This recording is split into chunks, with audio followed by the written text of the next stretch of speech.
Hello, my name is Jean Cowan. Today I'd like to show you a short film about watercolour painting. I hope you enjoy it. It's been a passion of mine for many years. I have a fondness for the squirrel mop brushes when I'm painting. I like the big belly on them and the good point. I also use a spray bottle frequently to keep the paper moist. I'll explain all this as I travel along. Painting straight onto a dry page at this point, but with juicy paint. I hope you can see that there's a bead, a tide happening here on this page. I have bottom of the palette colours that I don't clean out of my palette because I often start my painting with bottom of the palette greys. I may add a little blue to this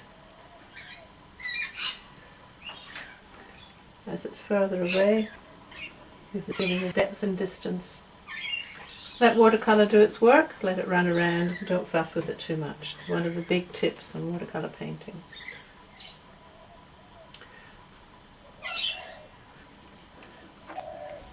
It's clear. I don't want anything too strong, but I want a mixture of nice colours in the river. Very pale. Watercolour dries extremely pale when you work with it in this fashion of weak tea.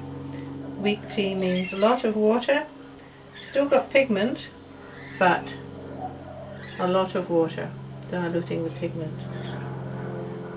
These are weak tea washes at the moment, and as we go along we strengthen our ratio of pigment to water and we get creamier, more Vegemite mixtures later on. But a sort of silvery area in here, which I'll just use a slightly slow dry brush stroke to. See if I can get the feel of that with my brush.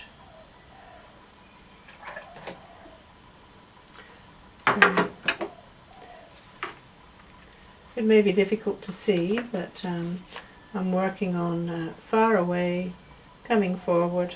This is a very light area where the water is, and a foreground that's going to be quite strong. I work with my pigments freshly squeezed. I dampen them with a spray bottle. I occasionally use a spray bottle on my painting just to give a bit of texture to it. And I generally don't work at quite as steep an angle as this because watercolour runs down, so it's easier if you work at about a 30-degree angle. However, for the sake of this demonstration, we'll travel hopefully. In the front here, I've got to look for some serious darker colours. I have a deep rose, quinacridone rose, some ultramarine blue, the burnt sienna that I like to use. These can certainly help me get the feeling of this tundra that happens in this part of Tasmania. The pigments are semi-mixed in the palette. I like to sort of just move around, giving myself lots of different ammunition puddles to work from.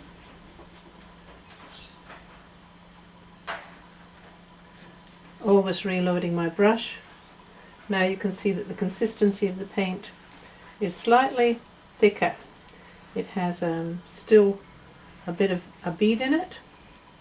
The brush strokes are quicker because of the terrain that I'm trying to portray. And the blues and the browns and the reds, burnt sienna, quinacridone rose and marine blue, are working semi-mixed in this front part here.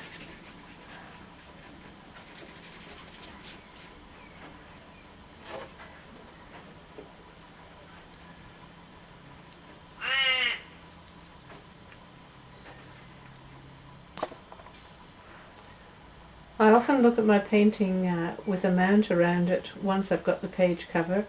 It helps me, and helps me to see whether my tonal values, meaning how light or how dark those shapes are. Each of these different shapes needs to be either lighter or darker than the other.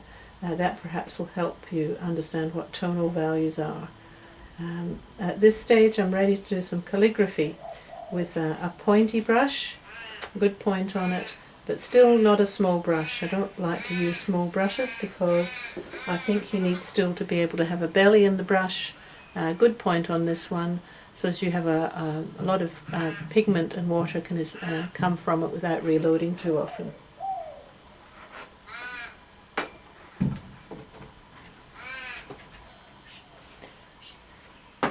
For me, this landscape reminds me of the place where we were on that wonderful holiday.